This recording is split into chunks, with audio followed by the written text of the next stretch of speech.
खबरें तफसील से। चरणजीत सिंह चन्नी के 111 दिनों के 23 अहम फैसलों पर कांग्रेस ने पोस्टर लॉन्च किया है।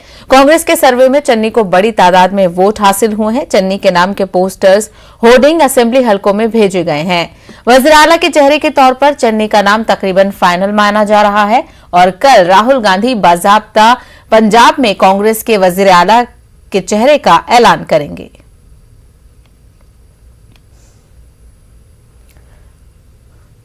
सीधे रुख करेंगे अखिलेश यादव की प्रेस कॉन्फ्रेंस का। नाम बोलेंगे और मैं परसों अगर आ रहे हैं तो आप उनसे कहिए कि बिजली का कारखाने का नाम लेकर के बता दो। जो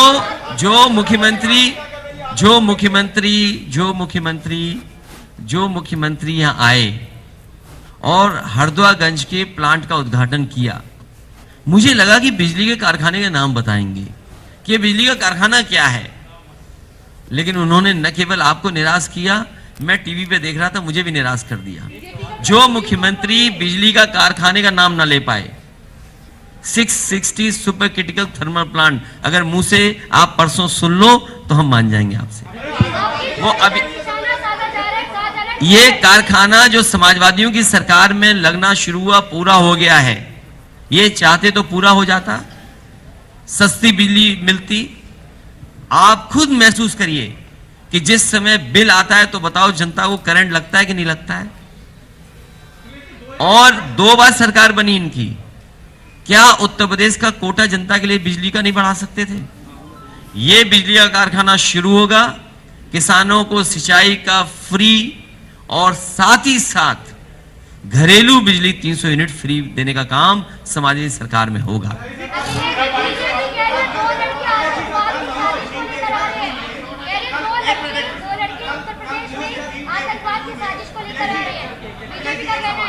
ये बहन को इस सवाल पूछ रही कौन सी साजिश का? बीजेपी कह रही है कि 2 लड़के यूपी में आतंकवाद की साजिश को लेकर आ रहे हैं। क्या लेकर के आ रहे हैं? 2 लड़के यूपी में आतंकवाद की साजिश को लेकर आ रहे हैं। बीजेपी वार कर रही है देखिए, की जोड़ी पर। ये गठबंधन किसानों की खुशहाली लेकर के आ रहा है, ये तकलीफ है उनको। समाजवादी पार्टी और आरएलडी जब से संग आए हैं, जब से साइकिल और हैंडपंप साथ हैं, इनके दरवाजे बंद हो गए। वो बड़ा चुनाव था।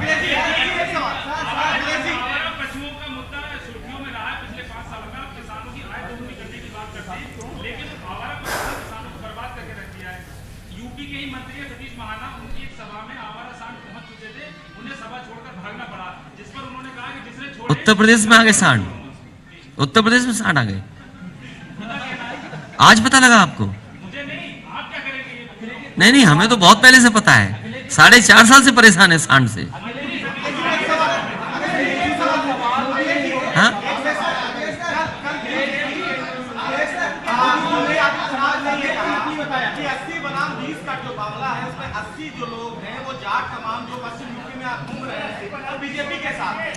देखिए, आप 80 बनाम 20 समझते नहीं बात को, आप समझ नहीं पा रहे।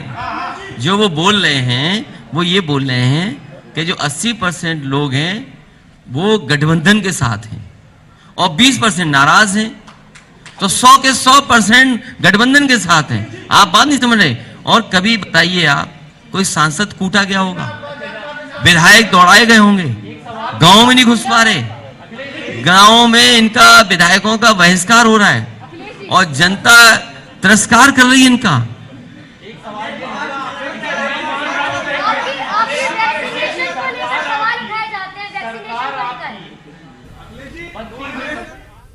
तो ये थे अखिलेश यादव जो प्रेस कॉन्फ्रेंस कर रहे थे। तो वहीं यूपी में योगी हुकूमत की कड़ी तनकीद की। आगे बढ़ेंगे। तलबात के हिजाब के मामले पर राहुल गांधी ने ट्वीट किया है। राहुल गांधी ने लिखा है कि हुसूल तालीम में हिजाब को रुकावट बनाकर हम हिंदुस्तान की बेटियों के मुस्तकबिल पर डाका डाल रहे हैं।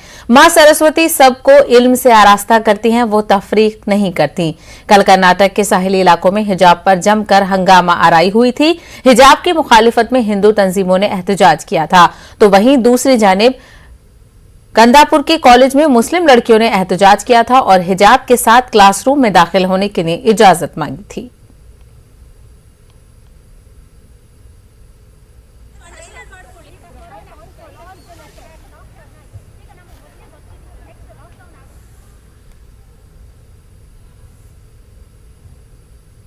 पद्मश्री इब्राहिम सुतार का आज सुबह दिल का दौरा पड़ने से इंतकाल हो गया है। उन्होंने अपने आबाई मुकाम कर्नाटक के बागलकोट में आखिरी सांस ली।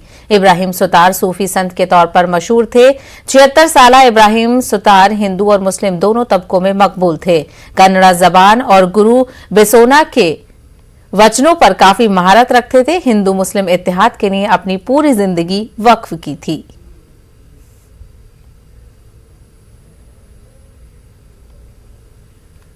यूपी में ठंड की शिद्दत बढ़ रही है तो वहीं चुनाव का पारा लगातार बढ़ता जा रहा है। आज उत्तर प्रदेश के मुख्तलिफ शहरों में इंतखाबी रैली और डोर टू डोर मुलाकात की मुहिम अपोजिशन और बीजेपी की जानिब से की जा रही है। योगी आदित्यनाथ आज गोरखपुर के दौरे पर हैं। योगी आदित्यनाथ ने लोगों से मुलाकात की और अवामी रैली से खिताब किया। योगी आदित्यनाथ ने कहा कि आज के उत्तर प्रदेश में लॉ एंड ऑर्डर का जो निजाम है वो दुरुस्त है। डबल इंजन की सरकार ने शरपसंदों पर कार्रवाई की है।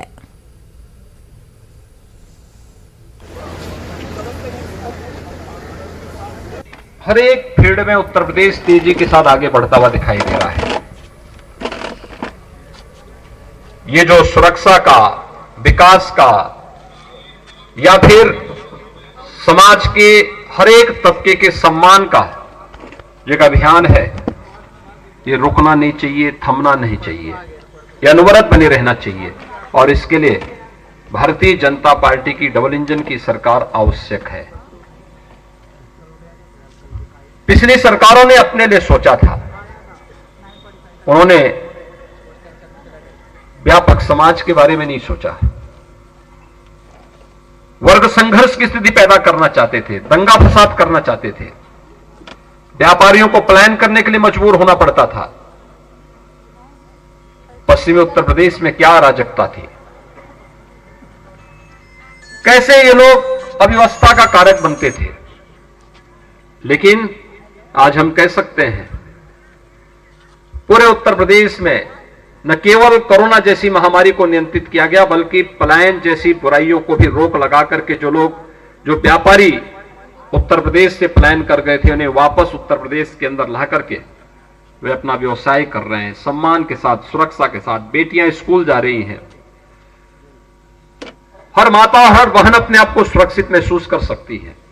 ये हम सब के लिए एक अवसर है और यह जो क्रम है विकास का, गरीब कल्याणकारी योजनाओं का, आज उसकी एक झलक मुझे यहां पर। बीजेपी के लीडर मुख्तार अब्बास नकवी ने अपोजिशन पर तनकीद करते हुए कहा कि उत्तर प्रदेश को बसपा, सपा और कांग्रेस ने मिलकर एक सेहतमंद रियासत से बीमार रियासत बना दिया है। फिर से ये सिंडिकेट उत्तर प्रदेश में चल रहे विकास को रोकना चाहता है। बहुजन समाज पार्टी, कांग्रेस, अभी सबक जो सिंडिकेट है, इस सबक सिंडिकेट ने इस देश में लगभग 60 सालों, उत्तर प्रदेश में 60 सालों तक हुकूमत करी है और उनकी हुकूमत जो है वो उत्तर प्रदेश को बेहतरीन राज को बीमारू राज के रास्ते पे ले गई। उनकी हुकूमत जो है उत्तर प्रदेश के लोगों की बदहाली का कारण बनी। आज फिर ये सबक गठबंधन, यानी सबक मतलब सपा, बसपा और कांग्रेस, ये सिंडिकेट जो है, ये सिंडिकेट फिर से जो है वो एक हिडन एजेंडे के तहत काम कर रहा है और करके कोशिश कर रहा है कि फिर से एक बार उत्तर प्रदेश के विकास को, उत्तर प्रदेश के विश्वास को, उत्तर प्रदेश में सुशासन और समृद्धि के माहौल को हाईजैक करे। वो सफल नहीं होगा और समाज के सभी वर्गों के बीच में भारतीय जनता पार्टी उनके विश्वास के लिए, उनके समर्थन के लिए काम कर रही है। कांग्रेस के तर्जुमान इमरान प्रतापगढ़ी ने पीएम की बात पर कहा है कि जब पीएम कहते हैं कि उत्तर प्रदेश में शरपसंदों पर लगाम लगी है, तो ऐसा लगता है कि वो अपनी ही पार्टी के लोगों पर तंज कर रहे हैं। ये कहते हैं कि उत्तर प्रदेश में क्रिमिनल्स कंट्रोल में आ गए हैं, तो मुझे कभी कभी लगता है जैसे वो मुख्यमंत्री योगी आदित्यनाथ जी पर व्यंग कर रहे हों। कभी कभी मुझे ऐसा लगता है और ये सच्चाई भी है, क्योंकि उत्तर प्रदेश में जो सरकार भारतीय जनता पार्टी की ये दावा कर रही है कि उसने अब कानून व्यवस्था सुधारा है, वो एक बार जरा आंकड़ों पर गौर करे। सबसे ज्यादा अपराध जो है वो सरकारी आंकड़ा बता रहा है, केंद्र सरकार के आंकड़े बता रहे हैं कि सबसे ज्यादा इसी शासनकाल में बढ़े हैं। जिस गोरखपुर में आज मुख्यमंत्री जी ने नामांकन दाखिल किया, उसी गोरखपुर में पुलिस ने होटल के अंदर एक व्यवसायी को पीट पीट करके मार डाला। कोर्ट के अंदर वहां हत्याएं हुई। आप इस पूरा देश इस बात को समझ रहा है। उत्तर प्रदेश में अपराधी क्रिकेट खेल रहे हैं, कहां कंट्रोल में आए, वीडियो वायरल हुए हैं। ये तो सिरे से, जब ये बात, भारतीय जनता पार्टी की एक खूबी है कि वो झूठ को इतनी बार बोलती है कि देश का एक तबका उस पर विश्वास करने लगता है। ये इतना कोरा झूठ है कि कानून व्यवस्था काबू में आई है। उत्तर प्रदेश की कानून व्यवस्था पिछले कई दशकों में सबसे ज्यादा खराब स्थिति में इस वक्त है। कल अभी एक मौजूदा सांसद के ऊपर एफआईआर हुआ है, लगातार उनके ऊपर फायरिंग हुई है, और उस फायरिंग होने के बाद जो एफआईआर हुआ उसमें जो 2 अपराधी पकड़े गए हैं, उसके बाद खुद उनका गृह मंत्रालय उस सांसद को सुरक्षा प्रदान कर रहा है। तो भाई कौन सी कानून व्यवस्था काबू में आई है कि मौजूदा सांसद पर हमला हो रहा है? भारतीय जनता पार्टी को खुद अपनी लिस्ट एक बार उठा के देखनी चाहिए। जो प्रत्याशी उन्होंने घोषित किए हैं, उन प्रत्याशियों में कितनों पर गंभीर आपराधिक मुकदमे दर्ज हैं, वो आंकड़ा एक बार गृह मंत्री जी के पास तो होगा ना, गृह मंत्रालय तो उन्हीं का है। वो एक बार जरा आंकड़ा मंगवा कर देखें, और उसके बाद वो आंकड़ा भी देखें कि जब मुख्यमंत्री ने अपने ही नेताओं से, स्वयं से, और उसके बाद अपने ही मंत्रियों से किस तरह से आपराधिक मुकदमे हटवाए, किस तरह से उप मुख्यमंत्री, मुख्यमंत्री, कई मंत्री, गन्ना मंत्री और जितने मंत्री थे सबके ऊपर से जो मुकदमे हटे, एक बार गृह मंत्री जी जरा उसका आंकड़ा ले तो लें। उसके बाद उन्हें खुद ये बात कहते हुए थोड़ा सा झिझक होगी। फिलहाल रुकेंगे एक छोटे से ब्रेक के लिए, जल्द लौटेंगे कुछ और खबरों के साथ। ब्रेक के बाद आपका खैर मकदम है। मध्य प्रदेश में शहरों और मुकामात के नाम बदलने की सियासत कम होने का नाम नहीं ले रही है। हबीबगंज स्टेशन का नाम बदलकर रानी कमलापति स्टेशन रखने का मामला अभी सर्द भी नहीं हुआ था कि मध्य प्रदेश के वजीर बराए मेडिकल एजुकेशन विश्वास सारंग ने भोपाल का नाम बदलकर भोजपाल रखने की मांग शुरू कर दी है। विश्वास सारंग का कहना है कि गुलामी की जो भी निशानियां हैं उन्हें हम बदलेंगे, और वो गांव और शहर के नाम जो हमें गुलामी की याद दिलाते हैं वो बदले जाएंगे। इसी जिम्न में होशंगाबाद का नाम बदलकर नर्मदापुरम रखा गया है। भोपाल का नाम बदलने को लेकर क्या कहा सारंग ने, सुनिए।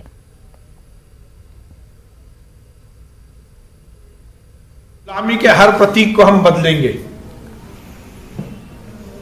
वो शहर और गांव के नाम जो हमें गुलामी की याद दिलाते हैं वो मध्य प्रदेश में नहीं रहे। इसी संकल्प के साथ होशंगाबाद का नाम बदला गया है। नर्मदा मैया की कृपा पूरे मध्य प्रदेश में हमारी जीवन दायिनी है नर्मदा जी, और नर्मदा जी के किनारे बसे हुए होशंगाबाद को अब नर्मदापुरम कहा जाएगा। कांग्रेस के नेता कहते हैं कि यह हमारा भगवा एजेंडा है। यदि वो इसको भगवा एजेंडा मानते हैं तो भी हमें कोई दिक्कत नहीं है। हम हर गुलामी के प्रतीक को बदलेंगे। मैंने पहले भी कहा था, सबसे पहले भोपाल का नाम बदलकर भोजपाल करने की मुहिम मैंने शुरू की थी, और उस समय मैंने सरकार से मांग की थी। मैं फिर ये चाहूँगा कि भोपाल का नाम भी अब भोजपाल के नाम से जाना जाए, और उसके लिए मैं पत्र भी लिख रहा हूं। वज़ीर-ए-आज़म नरेंद्र मोदी आज हैदराबाद का दौरा करेंगे। जिला संगारेड्डी के इलाका पटनचेरू में इक्रिसेट के कैंपस का दौरा करेंगे और उसकी गोल्डन जुबली यौम तासीस की तकरीबात में शिरकत करेंगे।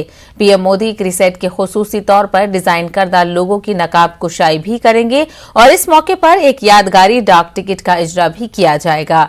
वज़ीर-ए-आज़म शाम 5 बजे शमसाबाद में वाक़े मसावात की मूर्ति को कौम के नाम वक्फ करेंगे। 216 फुट ऊंचे मुजस्मे की नकाब कुशाई करेंगे। ये 11वीं सदी के संत रामनोजाचार्य की 1000 साल पैदाइश तकरीब के मौके पर तामीर किया गया है। तेलंगाना के वजीर animal husbandry T Srinivas Yadav PM Modi का इस्तकबाल करेंगे। एक जीनियस की पहचान छोटी उम्र से ही होती है। बायजूस यंग जीनियस के सीजन 2 में हम ऐसे कई बच्चों से मिले जिन्होंने बहुत छोटी उम्र में ही अच्छे कारनामे अंजाम दिए हैं। इस हफ्ते हम मिलेंगे सिमरन शर्मा और अब्दुल कादिर इंदौरी से।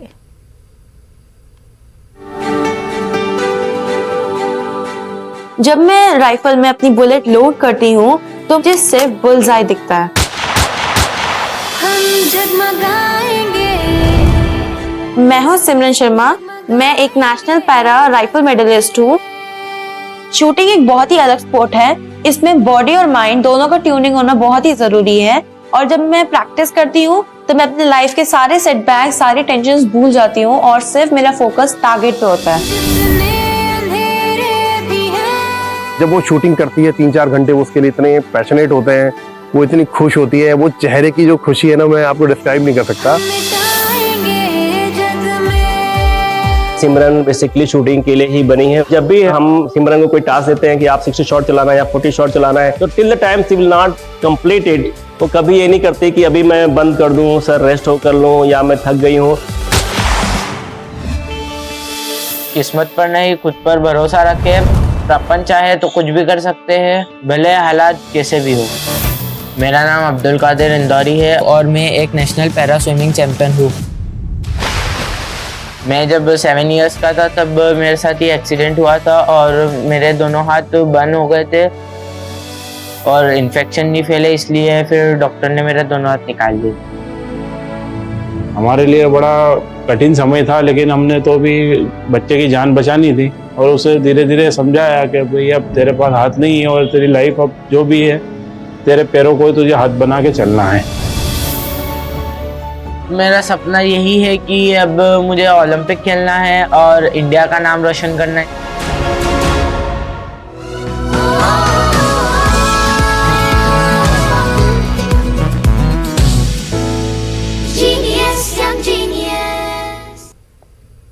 हजरत ख्वाजा मोइनुद्दीन हसन चिश्ती का 810वां उर्स रोशन नजर आने लगा है।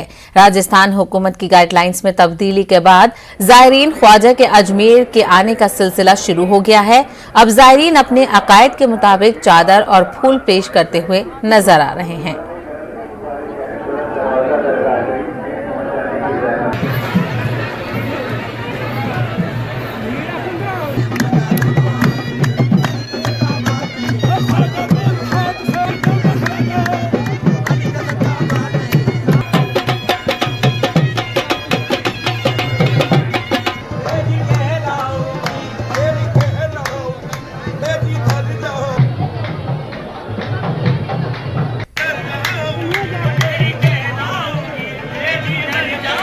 सरकार की गाइडलाइन चेंज होने के बाद में ख्वाजा साहब के दरबार के अंदर में ज़ायरीनों की आवक बढ़ गई है और ज़ायरीन बहुत खुश हैं कि ख्वाजा साहब के दरबार में जो रात को लोग इबादत करते हैं, गरीब नवाज के दरबार के अंदर में बैठ के जो रात को लोग कव्वाली के अंदर में, महफिल के अंदर में हाजिरी लगाते हैं, वो सब नहीं हो पा रहा था।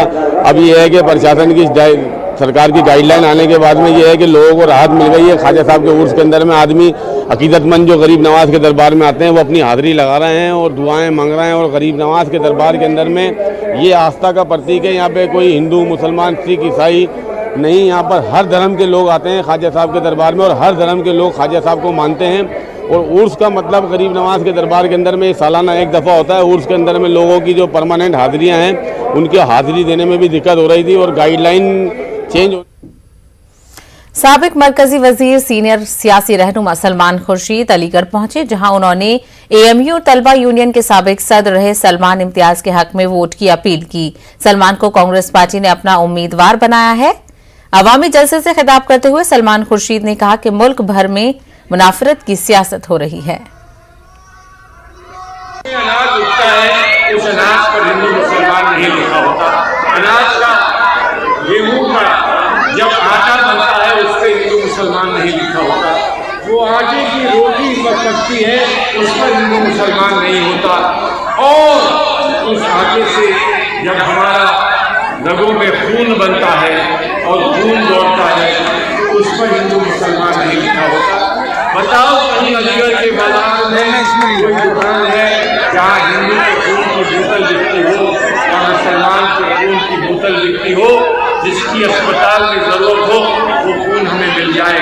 सबसे पहले मेरा सवाल, पिछले 7 सालों में आपके हक और हुकूक की लड़ाई कौन लड़ रहा था, ये आपको अपने आप ही पूछना है। क्योंकि ये सब जानते हैं संसद से लेकर सड़क तक माननीय राहुल गांधी जी और प्रियंका गांधी जी आपके हक और हुकूक की लड़ाई को लड़ रहे थे। जब सीएनआरसी का वक्त आया तो सारे नेता जो अपने आप को माइनॉरिटी का, ओबीसी का, उसका नेता मानते हैं तो अपने घरों में आलिशान बना रहे, आराम फरमा रहे। जिस वक्त राहुल गांधी जी शिमला में शदीद बर्फबारी हो रही है। शहर की अहम सड़कों के अलावा म्युनिसिपल कॉर्पोरेशन की तमाम राब्ता सड़कें भी बंद हैं। हर तरफ बर्फ ही बर्फ नजर आ रही है। दरख्त, घरों, बिजली के तारों और गाड़ियों पर बर्फ की मोटी तह जमा हो गई है। एक तरफ तो सयाह बर्फबारी का लुत्फ उठा रहे हैं, तो दूसरी तरफ सड़क बंद हो जाने की वजह से सयाहों को मुश्किलात का सामना भी करना पड़ रहा है।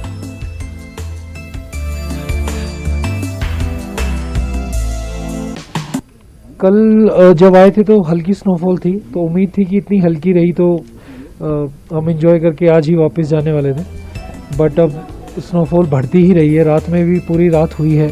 उम्मीद है शायद रुक जाए, रोड खुल जाए, पर ऐसी उम्मीद कम ही दिख रही है। ऑफिशियल से भी जो इन्फॉर्मेशन है शायद कल चांस बने, बट आज फिर हमने डिसाइड किया है कि हम यहीं स्टे करके इस बर्फ़ का आनंद लें।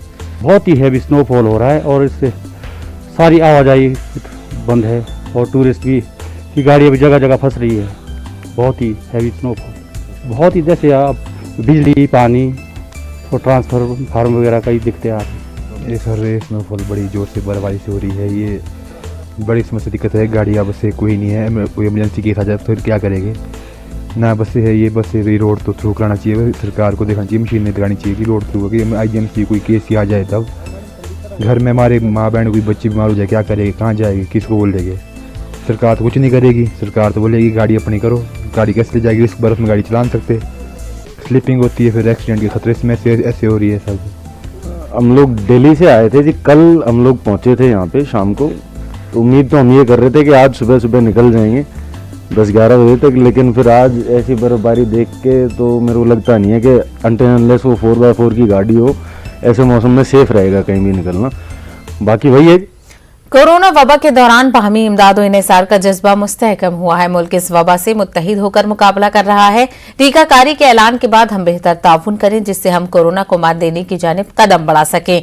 नेटवर्क 18 इस मुहिम में हर कदम पर आपके साथ रहेगा। जब तक सभी महफूज नहीं, तब तक कोई महफूज नहीं होगा। इसी सोच की बुनियाद पर हमारी मुहिम संजीवनी का मकसद ये यकीनी बनाना है कि वैक्सीन पाना सभी हिंदुस्तानियों का हक है।